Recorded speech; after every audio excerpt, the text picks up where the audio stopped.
Para você que é meu aluno, que é estudante de Direito na graduação e que está aí tentando se manter atualizado e manter as atividades funcionando, vai aqui uns comentários sobre um elemento que é importante para você compreender bem toda a lógica por trás do direito administrativo.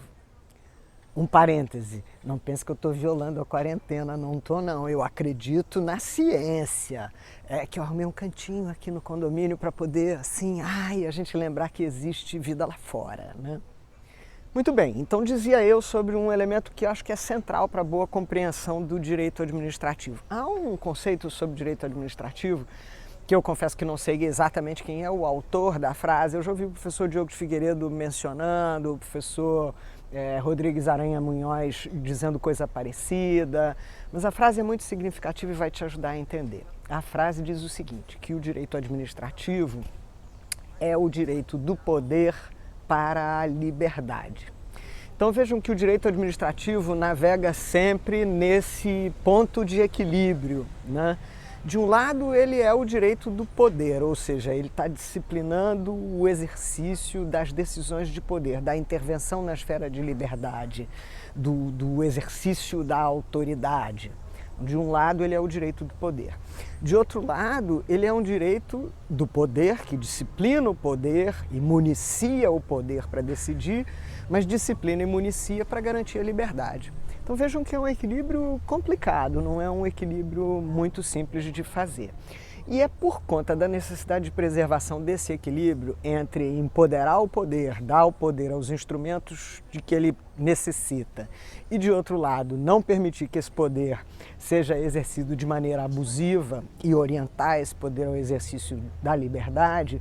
É por isso que existe todo um conjunto de categorias que são categorias típicas do direito administrativo e que você vai estudar ao longo da sua passagem na graduação e, a rigor, depois ao longo de toda a sua vida. E como é que o direito administrativo vai tentar desenvolver dessa relação de equilíbrio, esse balanceamento entre garantir o exercício do poder, mas ao mesmo tempo assegurar a liberdade? O que vai entrar como um elemento muito importante é o chamado regime público. É um conjunto de características e de prerrogativas que se reconhece à administração pública como braço operacional, braço executivo da função administrativa. Então, um conjunto de prerrogativas que se reconhece a ela para que ela possa cumprir as suas tarefas.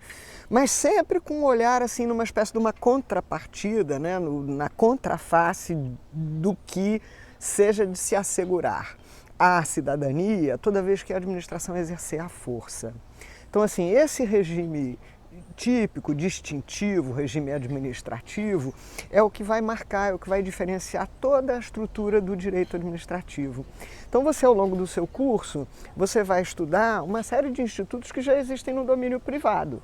Por exemplo, contratos. Contratos é um instituto típico do direito civil, que você estuda em direito civil, existe entre as pessoas privadas, mas nós vamos ter os contratos administrativos, sujeitos ao regime público, que dão à administração pública algumas prerrogativas que não tem no domínio privado. E vejam como faz sentido, quer dizer, no domínio privado, o mais importante no campo dos contratos é a autonomia da vontade. Na administração pública, não, porque ela eventualmente na execução do contrato, ela precisa executar, empoderar, dar força cogente a uma decisão que muda o contrato, mas para garantir o interesse público.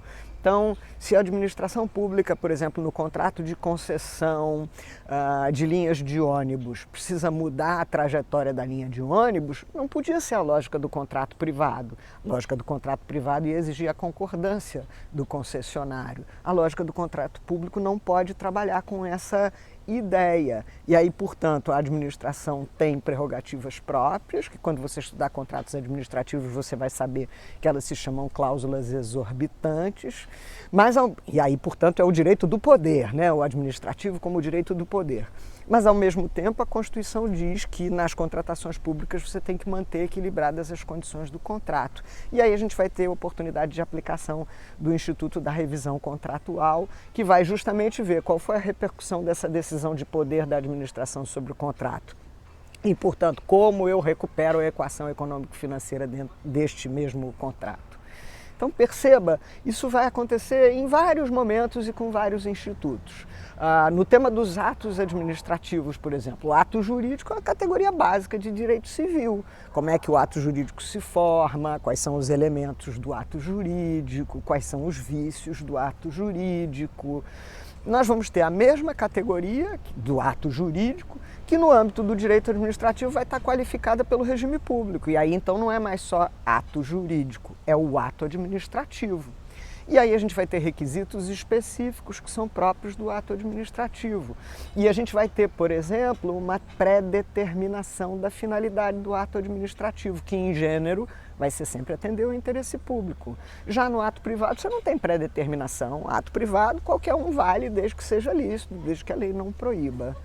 Então perceba que esse regime jurídico próprio da administração, ele vai permear e vai trazer pequenas modificações a vários dos institutos que são clássicos do direito civil e dos quais a administração pública também se vale nas múltiplas relações que ela forma com os múltiplos agentes que estão presentes no convívio social. Então, se você tiver isso em conta, você vai sempre perceber que nos institutos que você vai aprender nas aulas de direito administrativo, tem o desenho clássico que você aprendeu em direito civil, com algum temperamento, com alguma modificação de característica, que é a influência do regime público que incide aí. Se você tiver essa ideia clara na sua cabeça, vai ficar muito mais fácil entender direito administrativo. Então, essa foi uma contribuição para você se aproximar com mais compreensão sistêmica do que sejam as categorias típicas do direito administrativo. Espero que tenha te ajudado.